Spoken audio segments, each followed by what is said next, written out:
A very good morning. So today I am here to start a first chapter of our standard 12 syllabus from the book Flamingo. We have got two books in this one. That is, the first one is Flamingo and the second one is Vistas. So here we have got this Flamingo one. This book consists of mix of poem as well as the story. So we will be starting the first chapter of this book, which is named as the last lesson, right? So this chapter basically deals about how a teacher named as M. Hamill, okay, deals with the student who is the writer who has written down this story, and he is known as the novelist also. His name is Alfonso Daudet, right? So major character over here through which this story will revolve is our M. Hamill, right? He is, being as a teacher, deals with the various kinds of students and the people around that, how the people and how the students were so much connected to M. Hamill. We will be starting, okay? So I will start about the author whose name is Alfonso Daudet, okay, and he was a French novelist and a story writer. Okay, the last lesson is a set of days of the Franco-Persian War, in which France was defeated by Persia led by Wimsma. Now the story is having a major problem between the French people and between the Persian people. The war was going on, the conflict was there between both of them, and how they both managed what the people wanted over there, whether the domination was of French people or the Persian people. Okay, it will tell us about that, which language they wanted that it should be taught in that various respective area. It will be about that, and how the France was defeated by the Persia and what led to various forms of things over there. Now next is Persia then consisted of what now are the nations of Germany, Poland and parts of Australia. In this, the story of French district of Alsace and the Lorraine have passed into Persian hands. Read the story and you will find out therefore effect that it had led on the school. Okay, so the last things which has been told is over here is what? That the district of the French, that is known as Alsace and Lorraine, and it has been passed into the hand of Persia. Means it has went into the hand of Persia. Now all those things of that very district of French is taken care by the Persian. Now what effect it made to that very society of that very school, we will not get to know about that. So let's start. I started for school very late that morning and was in a great dread of scolding, especially because M. Hamill had said that he would question us on participle. Now over here our writer, our novelist is starting, and he is telling about himself that he was very afraid of that day because his teacher M. Hamill has assigned him some homework on participle which he has neither learned nor even gave an eye on. Okay, means he has not gone through that thing, and that's why he was very much afraid of being scolded by his teacher. And it is told that, and I did not know the first word about them. He has not even started, he has not even knowing a single thing about that very topic. For a moment I thought of running away and spending the days out of doors. It was so warm, so bright, the birds were chirping at the edge of the woods, and the open field back of the sawmill, the Persian soldiers were drilling. Now he describes his feeling. He tells what? Because he was not prepared for that very topic for that day. Okay, so he thought of running away from the school and going somewhere else. But as he was moving, he saw the birds were chirping, he saw the soldiers who were drilling in that area, okay, and it was all much more tempting than the rule of participle. But I had the strength to resist and hurried out to school. But he mentioned what? All those things which was happening outside the school, like the chirping of birds and the soldiers who were drilling, it was quite tempting. Okay, he was more fond of those very topics of participle. Basically, he wants to tell what? He was liking those very things which was happening outside the school more than having a lesson of that participle from his teacher. But somehow he resisted those things. Somehow, okay, he removed that kind of thought from his mind and he rushed towards his school. When I passed the town hall, there was a crowd in front of the bulletin board. For the last 2 years, all our bad news has come from there. The lost battles, the drafts, the order of the commanding officer, and I thought to myself, without stopping, what can be the matter now? Now, as he was passing down the hall, he tells that a big crowd was gathered over there. Okay, there was a bulletin board. Suppose in certain area there is a kind of hoarding which displays everything, every incident which happens. Similarly, while he was traveling, he noticed that on that bulletin board something might be displayed. That's what the people have gathered over there. Because all through these years, various kinds of news has been displayed over there, and they have got all those news from that very part. Whether it is the news of the first one, the lost battle, the second, the draft, okay, or the orders of commanding officer. Everything has came from that display, that bulletin board. So this time also he thought, what's exactly the matter? Okay, why the people have gathered over there? And then, as I hurried by as fast as I could go, the blacksmith watcher who was there with the apprentice reading the bulletin called after me. Don't go so fast, Bob. You will get to your school in plenty of time. Now he mentioned over there is what? He told him that why you are in so rush. He is mentioning about the blacksmith watcher. Okay. Now he was working with his apprentice, the utensils which they used to work. Okay. Now this writer, that is what Alfonso wrote, he told what? He called him. That blacksmith called him and he just taunted him and he just told him, why you are in so much of rush? Don't worry. Okay. You will not be late to your school.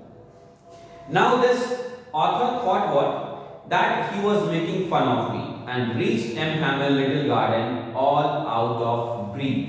All of breath, okay, is used over here as a phrase, means what? In a rush, in a very fast manner, he just reached over there because he thought, though that person, blacksmith, is taunting on him. It's a kind of sarcasm things which he is telling it to him, and that's why he just ignored those things and he rushed towards his school and reached to the M. Hamel garden area. M. Hamel, his teacher. Usually when school began, there was a great bustle which could be heard out in the street, the opening and the closing of desks, the lessons repeated in unison, very loud with her hand over our ears to understand better, and the teacher's great ruler ramping on the table. Now over here there is a environment described by our writer, that all those things, whenever we enter our school, we find out the various kind of hustle and bustle, the noise and the voices are chirping, are coming out from this class, that room. But that day it was completely silent. There was no beating of ruler, no voice, no reading of the student, nothing was there. But now it was also still. I had counted on the commotion to get to my desk without being seen. But of course, that day everything had to be as quiet as Sunday morning. Now he was worried and he was prepared that I have to go very silently to the class, to the corridor without being noticed to anyone. But that day, those kind of silence would have not worked because it was looking like a Sunday. Okay, it was complete silent. Okay, the entire environment was looking as if nothing is there, pin drop of silence. Through the window, I saw my classmate already in the places and M. Hamel walking up and down with his terrible iron ruler under his arm. I had to open the door and go in before everybody. You can imagine how I blushed and how frightened I was.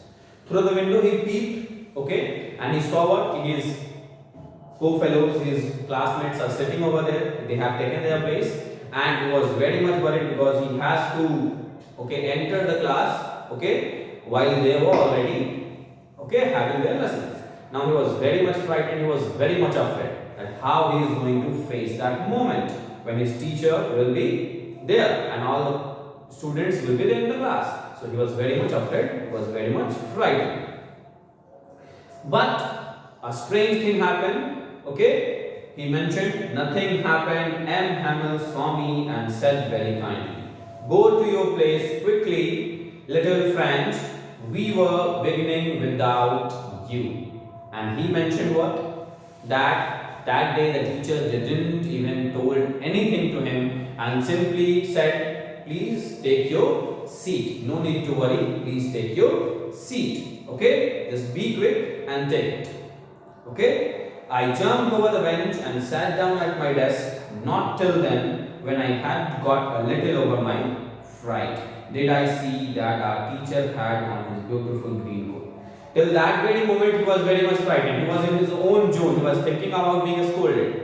Okay, and when his teacher allowed him to sit down in the class, he at that very moment realized and got his nerves a bit down. And then he noticed what his teacher is wearing, a different kind of attire, a different kind of green coat, which was frilled shirt, okay, and a little black silk cap, all embroidered. Embroidered means a different kinds of work which is being done. Okay, a minute work which is being done on the clothes is known as what? Embroidery.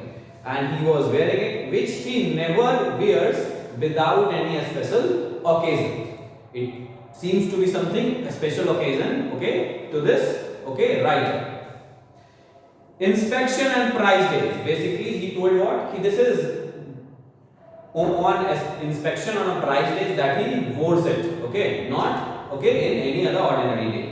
Besides, the whole school seemed so strange and solemn, but the thing that surprised me most was to see on the back benches that were always empty the village people sitting quietly like ourselves. Now, beside the whole school, okay, which was looking so calm, composed, so silent, okay, he mentioned what? The very strange thing which he thought, at the back benches of the class, there were different kinds of peoples, the villagers who were sitting over there. Okay, and that was quite strange. Why they are sitting over there so quietly? It was like old Hauser with his three concerned hat, the former mayor, the former postmaster, and several other beside. All these peoples were sitting over there, whether it's a postmaster, whether it's a mayor, and many more were sitting over there. Everybody looked sad, and Hauser had brought an old primer thumbed at the edges and held it open on his knees with his great spectacle lying across the pages. He has brought, okay, who has brought? The Hauser has brought the primer, and it was thumb. Thumb means what? It was kept on his lap, and his eyes was, his spectacle was focusing on that, means he was going through that very thing. Okay. While I was wondering about it all, M. Hamill mounted his chair and in the same grave and gentle tone which he had used to me said, my children. Now how M. Hamill denoted, okay, the writer while he was about to enter the school, in the same very tone after mounting his chair, mounting means what? After sitting on his chair, after placing on the chair, he just denoted it to the entire class, my dear children, this is the last lesson I shall give you. The order has come from Berlin to teach only German in the school of Alsace and Lorraine. This Alsace and Lorraine, which I told you in the starting only, that it has been now in the hand of Persian, and over here the order has came what? Only German will be taught over here. The new master, okay, these two Alsace and Lorraine has been a part of France, but there will be no French language which will be taught now. Only German language will be taught over there.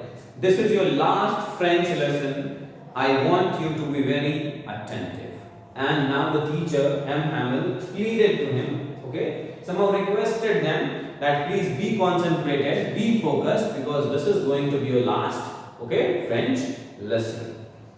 What a thunderclap these were to me. Thunderclap means what? Okay, blowing the mind, almost shocking that how it can be, what kind of problem it will create. Oh, the wretches, that was what they had put up at the town hall. And now he related those things. Okay, the people who was gathered over there, the crowd which was gathered over there in the town hall, okay, it was that only.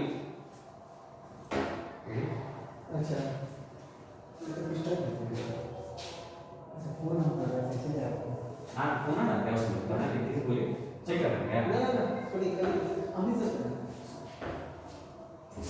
Okay, sorry for the disturbance. Let's start. Now, oh, the wretches, that was what they had put up at the town hall. Now, this notice would have only been put over there in the bulletin board, okay, over there on the town hall, that this is the last lesson of Mr. M. Hamel. My last French lesson with exclamation mark means what? It has some emphasis, it has some, okay, outreaches over there. I hardly knew how to write, I should never learn any more. Now he started thinking about this. Till now I have not learned anything. I have not been concentrated, not so punctual, okay, not so determined. Now what I will learn over here, as this is the last lesson, I will be like a person who does not know anything to write, to learn. I must stop there then. Oh, how sorry I was for not learning my lessons, for seeking bird's eggs, for going sliding on the sand, my books that had seemed such a nuisance a while ago, so heavy to carry, my grammar and my history of the saints were old friends now that I would give up. Now our writer is becoming a bit emotional over there because he can send something out. Okay, when we do not get certain things, then at that time we realize how good those days were. Right? Now he started relating those very things and he is thinking what? How good his last moment was there, right? When he was not paying so much of attention about his books, about his science, about his history books, and he can relate those things now that it is very devastating as this will be his last lesson and he will not be able to concentrate so much, he will not be able to, okay, focus so much as he used to waste his time in seeing the bird sex, in seeing going over there, counting the stars and also things.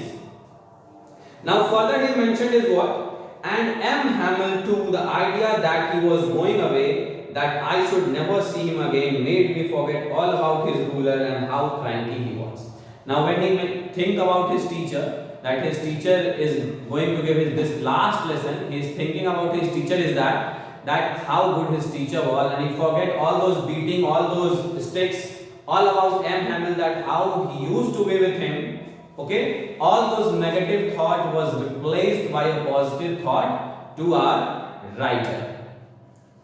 Next, poor man, it was in honor of his last lesson that he had put on his fine Sunday clothes, and now I understand why the old men of the village were sitting there in the back of the room. It was because they were sorry too that they had not gone to school more.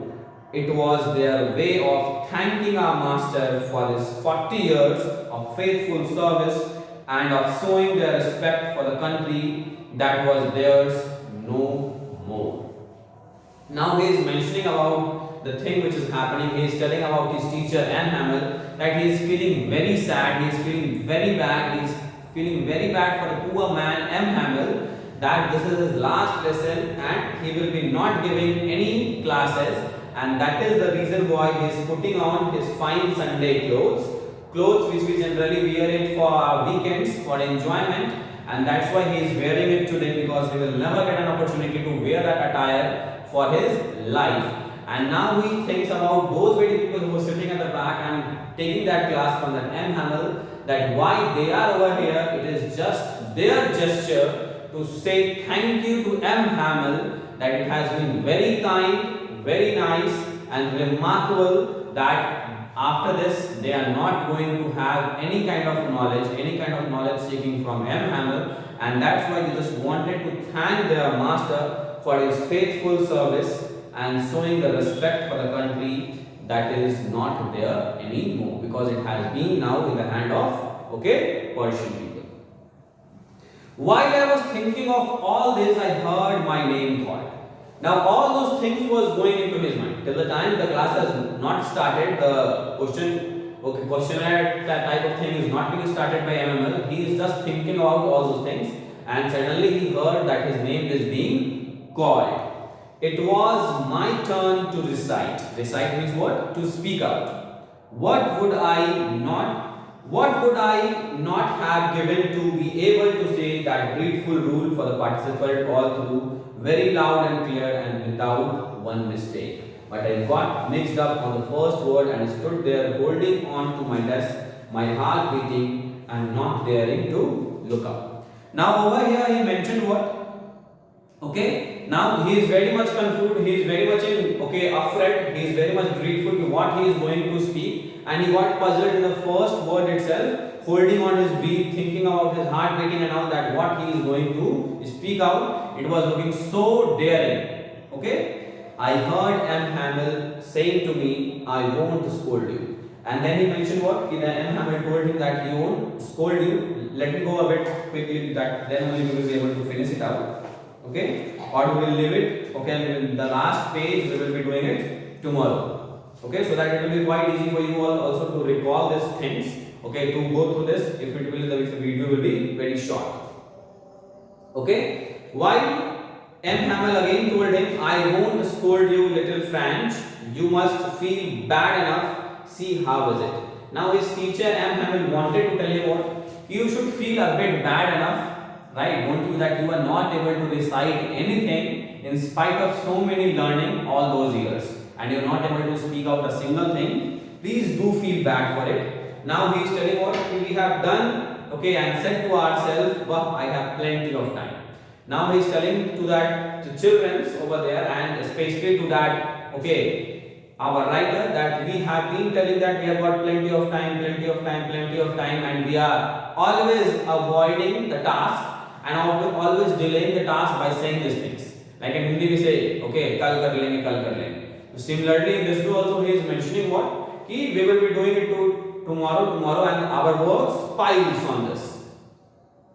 Okay, one after another, because we keep delaying the things. And that it was the teacher is telling, and we will learn it tomorrow. And now you see where you come out and see what today, what is the outcome of that? Oh, that's the great trouble with Alsac. She puts off learning till tomorrow. Now these fellows out there will have to fight to say to you, how is it? You pretended to be Frenchman, and you know you can neither speak nor write your own language. Now he is telling what you all pretended that you learn so much, you know so much the French and all, and look to yourself as if you don't even know to write and to learn your own language, that is what your French language. But you are not the worst, nor poor little French. We have all a great deal to reapproach ourselves with. But he kind of trying to motivate little French, our writer, and M. Hamill told what? You don't feel pity on yourself, don't feel that you are worst, don't feel that you are disgusting. Feel as if at least we can change ourselves whenever we want to. It's never stopping in the life. So we can change ourselves any moment whenever we want to. Your parents were not anxious enough to have you learn. They preferred to put you to work on a farm or at the mills, so as to have a little more money, and I have been to blame also.